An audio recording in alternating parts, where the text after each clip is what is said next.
Hello everyone, how are you? I hope all of you are doing really good. So welcome to another session of strategic management, and let's continue with our discussion on chapter number 2, that is strategic analysis of the external environment. In that we have already discussed about the micro environment, we have discussed about the macro environment, why the analysis of the environment is important. So we have discussed about that. Now the topic that we are going to take up in this particular lecture is the internationalization of business. What is this topic? I'll just give you a little bit of an overview first, and then we will move on to the book, because then it becomes easy to read from the book, right? If you have a little bit of an idea that what this topic talks about, that is internationalization.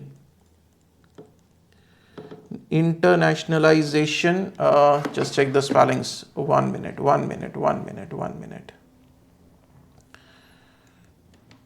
Internationalization. Now, what is this internationalization, sir? What do you mean by this internationalization? That means taking your business to the global level, right? Let's say I am doing business in India, but I want to expand my business. I'm not satisfied with what I am doing in India only. I want people of the world to make use of my product, right? So internationalization basically is what it is. If I just want to describe it in one word, that is going global. Going global, right? I want to open the offices, I want to open the factories and all those things. Now, let's say you decide to set up your offices in the various countries. Will you base it on just the intuition that one night I got a dream that I should be having an office in the USA, so I decided to open the office in the USA?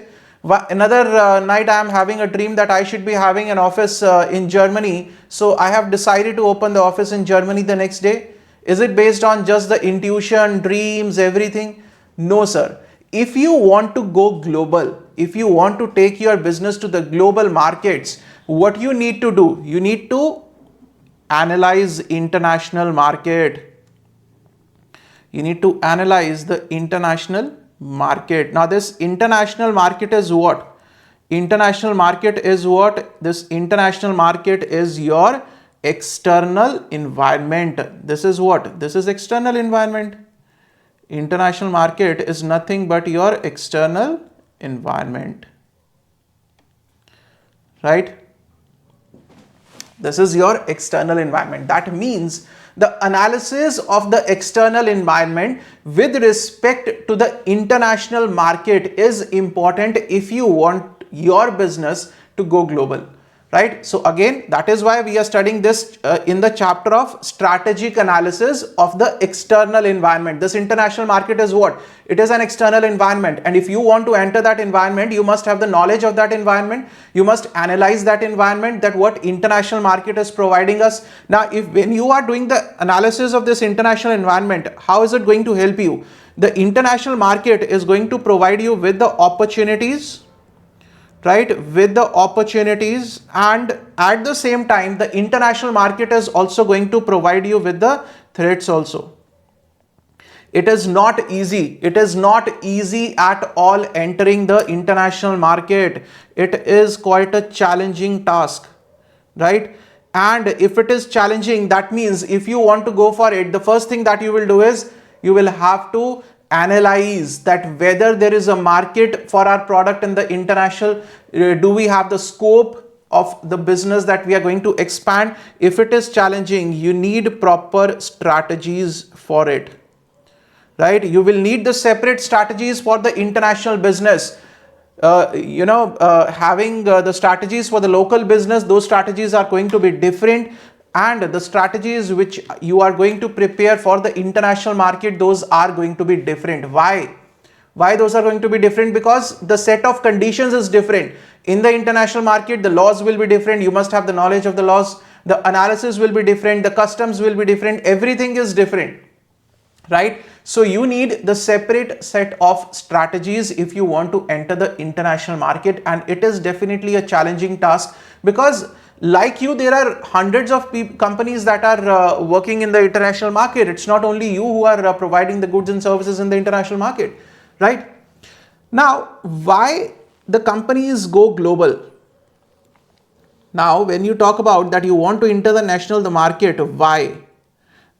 The main question is why you want to enter the international market. Any reasons for that? See, there are various reasons to grow business, that is looking to sell your products internationally, that is grow your sales. To grow your sales, you are looking for the international market, that more and more people will be able to buy your product. Now, if your sales increase, then what will happen? Your production will also increase. That will lead to economies of scale. That will lead to economies of scale, right? Another reason can be, let's say you are making a product. For that product, the raw material that you want to purchase, the raw material you are importing from, let's say any country, right? Any neighboring country, you are importing the raw material. Let's say you are importing it from Nepal, right?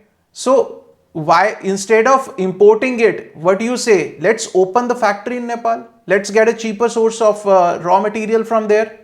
Or let's say you are getting a raw material from your country, but there is a cheaper source of raw material that is available in the neighboring country. So you will go global, right? Looking for what? Cheaper input sources, right? If you are getting the raw material, labor at a cheaper rate in the neighboring country. Now the next is market availability. What is market availability, sir? So these are just the few points that I am taking up. The detailed points we will be taking up right now after this. What is market availability? Let's say you are making a product, a particular product which is having a huge market in the USA, and you are exporting the goods to USA. In the export, there will be n number of costs that you will be incurring, right? Customs duty, this, that. So there are so many duties, so many taxes, so many expenditures that you will be doing when you are exporting the goods to USA, because for your product there is a huge market in the USA. So instead of just exporting the goods, what you will think? It's not a bad idea to set up a unit in the USA itself, do the manufacturing in the USA itself, if the resources are available, if the conditions permit, if the political conditions permit, if the law conditions permit. Let's set up the factory there, right? Let's manufacture there and sell in the market. That will help in the cost cutting, obviously. So these are the few reasons that the business are looking for the global opportunities. Technological advantage. Technological advantage is one reason. Technology advantage, right? That is one reason. There is a superior technology that is available in another country, right? For that reason, we want to set up a unit in another country so that we can make use of the technology that is available there. So these are the few reasons for which the business, they would like to go global. But as I told you that this is not an easy job. It is a challenging job. You need separate strategies for going global, right? And the global environment, the external environment, it is going to provide you with the opportunities as well as it is going to provide you with the threats also.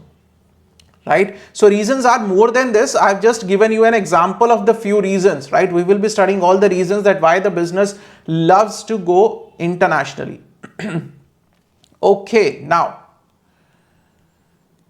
one more thing here, then we will just go in one set, towards that.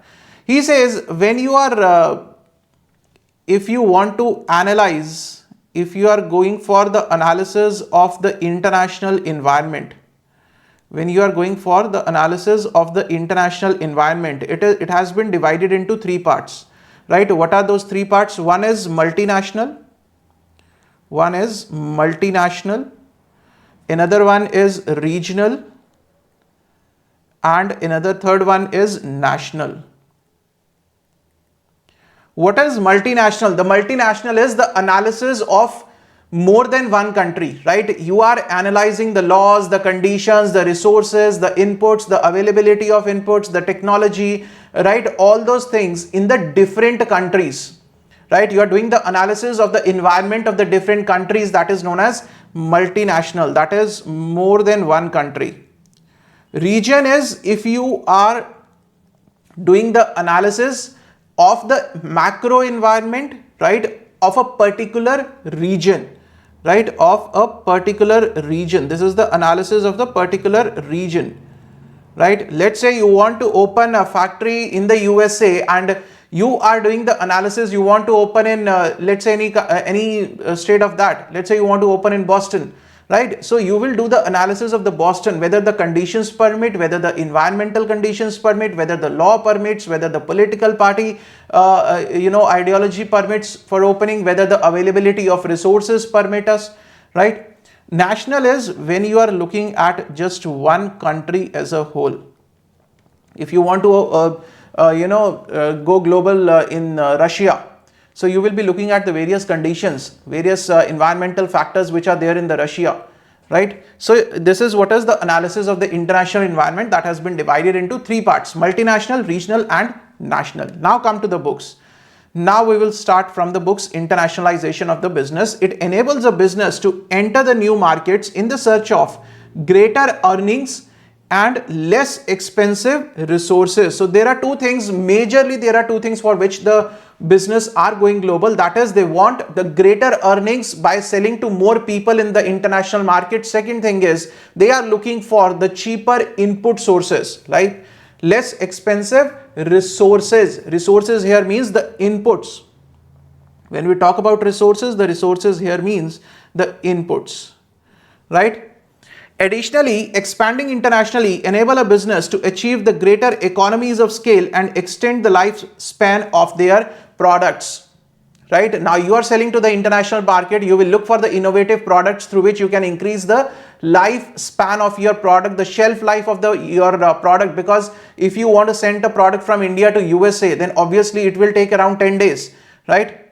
So that is why you will have to work on those technologies that your product has a good lifespan, your shelf life is there for your product. International processes are much more complicated due to the additional variables and the linkages. Now it is not easy. He says these international processes are much more complicated because there are more variables that will be added to the environment, right? Those variables are going to interact with the business. The foreign exchange laws, that will be an additional. Foreign currency fluctuation, that will be an additional variable that will be interacting if you are planning to go for the internationalization of your business, right? And you will have to study the linkages between all these. A business can approach internationalization systematically with the aid of international strategy planning. One method for an organization to identify the opportunities and threats in the global market is by scanning the external environment. That is what we say. International market is an external environment to the business, and if you are going for analyzing the external environment, then you will be able to find out the various opportunities and the threats which are available. That is what we say. Analyze the international market. International market is an external environment, and from there you can identify the various opportunities which are available as well as the threats that the international market might pose. Okay, so what are the characteristics of the global business? It is a conglomerate of the multiple units located in different parts of the globe, but all linked by a common ownership. Now, if you are going to open your offices in the multiple countries, the ownership will remain with you in India, right? For example, the Amazon is opening the stores in the multiple countries, right? Walmart is another example. The ownership is at one place. The ownership remains at one place. Where is the main place for Amazon? That is USA, right? Let's say. So it is the conglomerate of multiple units. That is, it is a I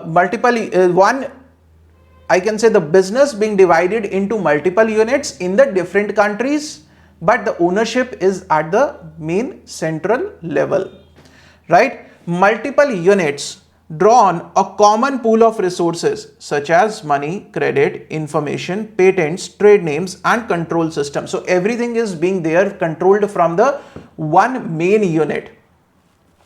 Everything flows from there, right? The multiple units set up in the different countries. For example, if you open your office in the USA, they need some money. They will ask you, you are sitting in India, right? You are the owner of the company. They will ask you that, sir, we need some money, how to arrange for the money. So there is a common pool of resources that they are going to work on, that they are going to use, right? The office in the USA, that they are going to use the resources of this Indian, main head office. The units respond to some common strategy. Units respond to some common strategy. Besides, its managers and shareholders are also based in the different nations. So the strategy, you will be preparing a common strategy that will be applicable for your office in the USA, that will be applicable for your office in the Germany, that will be applicable for your office in the UK, in Russia, right? There will be a common strategy. At the same time, you will hire the local managers, you will ask the local people to invest in the company. If you are opening an office in the USA, then you will ask the USA people to invest in the company. The shareholders and the managers, they will be based in the different nations, right? So it is a conglomerate of the multiple units. It is a group of multiple units. The multiple units are based in the different parts of the world, right? But they are being controlled by a common ownership, and they draw their resources from a common pool, right? Like money, information, strategies, everything, trade names, patents, right? Now trade name is going to be Amazon. Whether it's working in USA, whether in India, whether in Canada, in any of the country, it is going to be the Amazon, right? So they are drawing it from a common pool of resources. Now they respond to a common strategy. Common strategy. The strategy is going to be there for USA, for Germany. There are some basic ideology here, right? If we go into the in-depth strategies, that might be different for USA, that might be different for Germany, but the basic ideology is going to remain same for all the units, right? Now, developing internationally, international development is expensive and challenging. It is not going to be easy. Moving on in a thorough and structured manner, is thus the ideal approach to adopt. Right? It is the ideal approach to adopt. The steps in the international strategic planning are as follows. Evaluate the global opportunities and threats and rate them with the internal capabilities. Now again, in the very first lecture of strategic analysis, this is what we have studied, that you have to analyze the external environment, but at the same time you have to analyze the internal environment also, whether the external opportunities which are there, your internal capabilities allow you to cash on those opportunities or not, right? Describe the scope of the firm's global commercial operations, whether there is a scope of selling the product in the USA market or not, whether the product is going to have the demand or not in that international market, right? So scope, defining the scope is definitely important, right? Creating the firm's global business objectives. Now once you see that there is an opportunity, our internal capabilities allow us to cash on those opportunities, there is a scope for our product in the international market, let's set up the objectives now. What is the objective? Right? Objective is we will be selling 10,000 unit. Objective is that we will be making this much profit. Objective is to make this product available to each and every household, right? Develop the distinct corporate strategies for the global business and whole organization. Now this, you have to prepare the separate strategies for the international market, right? Your domestic strategies will be different, your international strategies will be different. Now, why do business go global? Right? So that is what I was telling you, that why many of the business are looking for the internationalization, I would say, right? They want to go global. They want to take their business to the international market. The first and the foremost reason is the need to grow. Growth is one of the major reasons.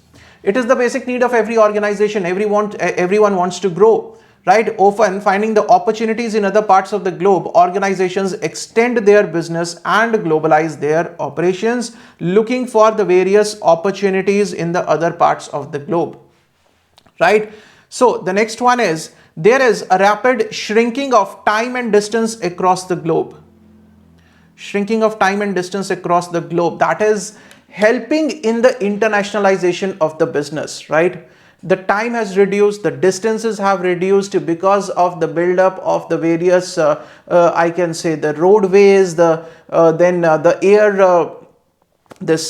airports. A lot of airports have opened in each and every part of the country. This system is so easy now. If you want to go to another country, that is across the globe, miles away. You can reach it in just 10 to 15 hours. If you want to go USA, see, the USA is on the extreme other part, on the other hand of the globe, right? And you can reach there in New York in 14 hours. That there is a 14 hours flight from India, from Delhi to New York. It's 14 and a half hours approximately flight, right? So that is in 14 hours you will be reaching in the USA. You will be operating in another country. So you can, what happens with this? There is a possibility that you can manage multiple business. Today you are sitting in India, tomorrow you might have a meeting in the USA. So take a night flight. In the morning you will reach the USA and do the meeting and come back another, after 2-3 days you can come back to India, right? The things are becoming faster, right? Faster communication, that is what I was just telling you. Faster communication, speedier transportation, growing financial flow of the funds, and rapid technological changes. So technological sharing has become very easy, right? Growing financial flow of the funds. If I want to send the funds from India to USA, is it difficult? No, sir. Very easy. Through the bank transfer, I can easily transfer the funds. Sitting in India, sitting in my office only, online I can transfer the funds, right? The transportation has become quite easier if I want to send the raw material from here to there. So that is basically what the communication, the two-way movement across the nations has become easier, right? That is what leading to the internationalization of the business. It is becoming realized that the domestic markets are no longer adequate. Now, many businesses have realized that there is not enough demand in the domestic market, which will actually lead to the growth of the business. So they will have to look for the international markets, right? Domestic markets, they have a limited demand. Why they are not adequate? The reason being, in the domestic market, there are so many competitors who are operating. You are making a t-shirt. There are thousands of competitors who are making the t-shirt, right? So people have a lot of options. Now, if let's say there is 1 crore population in a particular area, right? And you are a t-shirt manufacturer, there are 100 other t-shirt manufacturers. So that population is going to get split now. Everyone is not going to come to you, right? So domestic markets are not sufficient. The competition is high in the domestic market. So you will have to look for the international market. And in the international market, there is a possibility that the product that you are making in the international market, nobody is making that kind of a product. So you will have a great demand there, right? So competition present in the domestically may not exist in some of the international markets. So we will want to sell our products in the international market. So there can be varied other reasons, such as the need for reliable or cheaper source of raw material, cheap labor, looking for the cheaper inputs, right? Many foreign business shift and set up some of their operations to take advantage of the availability of the vast pool of talent. As we say, the Indians are considered to be one of the most hard-working people in the world, right? And because of that, many foreign companies are setting up their offices in India, because they think that Indians are the most hard-working, right? And that is why they have a huge number of people who are ready to work, right? So they want to make the use of that talent. So companies often set up the overseas plant to reduce the high transportation cost. Now, if you are exporting the goods, as I was taking the example, that if you are exporting the goods from India to USA, you will say, rather than sending the goods from India to USA, if the conditions allow, if everything allows, why not set up a factory in the USA, right? So that is what he's saying. It may be cheaper to produce near the market. If you have a huge market, right, then it is better to produce near to the market and reduce the time and cost involved in the transportation, right? When exporting, the organizations find the foreign markets to open up or grow big, they may naturally look at overseas manufacturing. Find the foreign markets to open up and grow big, they may naturally look at the overseas manufacturing plant and the sales branches to generate. He says, if you see manufacturing and sales branches to generate higher sales and better cash flows. He says, if you feel like that the foreign markets are having a great opportunity, they are opening up, they are growing, the foreign markets are growing, the demand for your product is growing, then it is a better idea to set up your unit. You set up the manufacturing unit or open a sales branch there. so that the time is less, you are quickly able to sell the product, you are quickly able to recover the money, right? The rise of services. Now this is another huge factor, the rise of services to constitute the largest single sector in the world economy. Now the exchange of services has one of the big has been one of the biggest revolutions, I would say. Now sitting in India, I can teach the students in the USA, I can teach the students sitting in the Germany. So this is what, this is going global, right? The lectures, are lectures which are available on the YouTube. The people from the neighboring countries, from Nepal, from Bangladesh, from Saudi, they have been looking at, right? And there were some other countries also, I don't remember the name. The students were asking for the books. There was a limitation that I couldn't send the books internationally. But yes, that is what, the rise of services. And the regional economic integration, economies have been integrating because of the interaction of the various factors, right?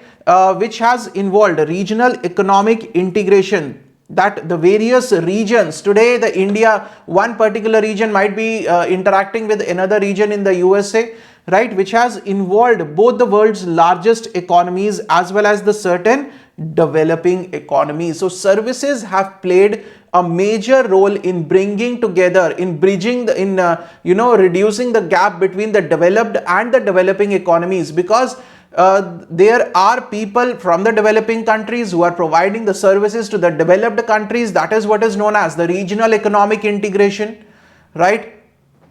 So services have definitely played a huge role in this. So the apparent and the real collapse of the international trade barriers, redefine the role of state and industry. So earlier, when if you want to go for the internationalization of business, there were a lot of trade barriers which were there. Trade barriers means the restrictions. The barrier here means the restriction. There were a lot of restrictions, but now slowly and steadily, to encourage the international trade, the governments have been reducing these barriers. They say go global, sell your products in the international market, get the foreign exchange, right? The trade tariffs and the custom barriers are getting lowered. The same thing, the taxes are getting lowered, resulting in increased flow of the business.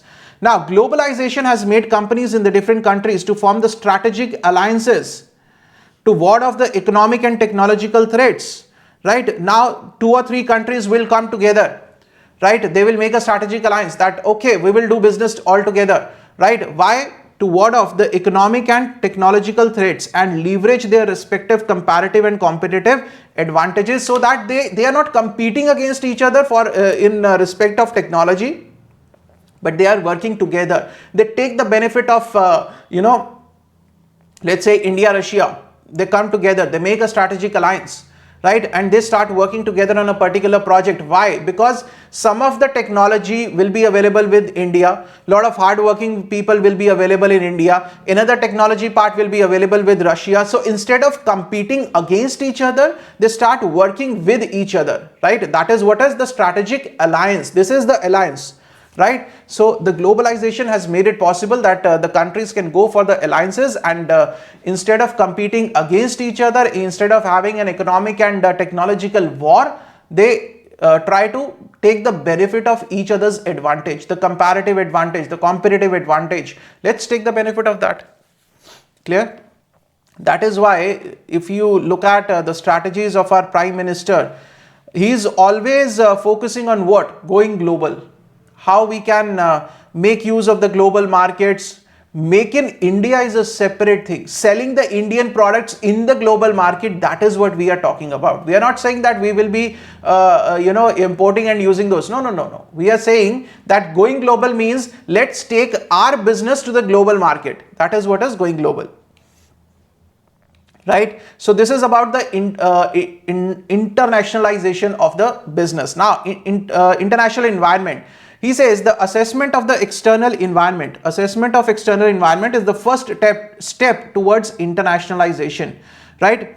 Analyzing the international environment is important. Analyzing international environment is important since it allows the organization to discover the opportunities in the global market and evaluate the feasibility of capitalizing on those opportunities, whether it is feasible, whether your internal capabilities allow you to cash on those opportunities. So analysis of the external environment, that is the first and the foremost thing when you think about the internationalization.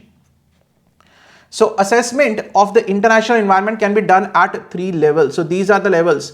Multinational environment analysis, that is it involves identifying, anticipating and monitoring significant components of the global environment on a large scale. Large scale means involving the multiple countries. The global environment, in the globe there are multiple countries which are involved, right? Understanding the global developments covering the economic and other macro elements is important. The governments may have the free or the interventionist tendencies economies that needs to be carefully considered, that what are the government ideologies in the different countries, whether they allow you free hand to do the business or whether they are going to intervene in every other the thing that you will be doing.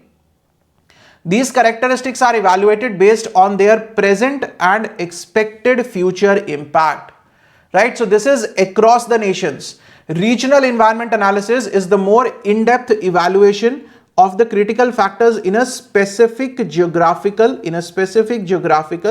area, right? The emphasis would be on discovering the market opportunities for goods, for services or innovations in the chosen location. At a one particular location, let's say a foreign country wants to find out that whether there are opportunities in Gujarat in India, right? So they will look for whether the resources are available, whether we will be able to sell the goods, whether there is a demand for our goods in the Gujarat. So they have specified a particular area now in the global market, right? In a particular country, they are choosing an area and then try to do the regional environment analysis. This is not within our own country, right? This is internationally choosing one particular area.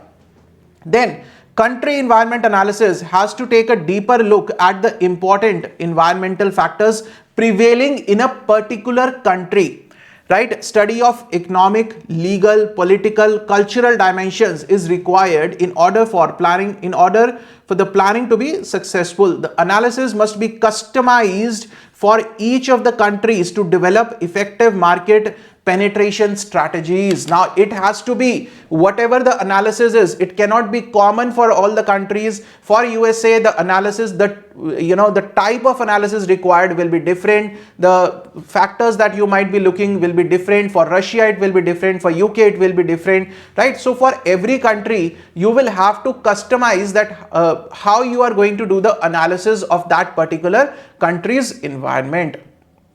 Clear? So that is what I told you, that it has to be at 3 levels: multinational, more than one country; the broader level at the globe; the regional is particular region, and national is particular country. Now, the international environment has become an inherent part of the strategic management for the business of all sizes with the global interest, right? So all those who want to go global, the analysis of the international environment, that is a major part of the strategic management now. It essentially involves various global aspects. What are those global aspects that it involves? Political risk, cultural differences, exchange rate fluctuations, legal compliances, and the taxation issues. So these are the few areas that every business is looking at. All those who want to open their offices in the global market, or they want to sell their product in the global market, that what are the political risk, what are the cultural differences. Due to cultural differences, there will be the impact on the demand of the product. Exchange rate fluctuations with the country that we want to do the business, or we want to open the office in a particular country, how the exchange rate fluctuations can impact the business. What are the legal compliances and what are the taxation policies of that particular country, right? So thus it becomes more important for the people at the decision making level at the decision making level to focus on the factors comprising the international environment, that all those who are going to make the decision, the owners, the CEO level, right, the corporate level, it is important for them to analyze the international environment, look for opportunities, look for threats, look for the various, study the various factors like political factors, cultural differences, right, the exchange rate fluctuations, legal compliances, taxation issues. So all these things they have to look at before they want to take their business to the global markets, right? So this was another interesting topic, that is the internationalization of business, that what are the characteristics, why the business wants to go global, right? And that is the environment, how they are going to study the environmental part. Right. So in the next lecture, we will continue from understanding the product and industry. What is a product? What are the various things that is related to a product, right? That the product can be a good or a service that you are providing. So how we study the product, how the strategies are prepared for the product, and what is industry, we'll understand everything, right? So Porter's model we will be doing in that. So please revise whatever we have covered till now. See you guys in the next lecture. Till then, stay safe, stay healthy, keep studying, keep sharing. Thank you so much.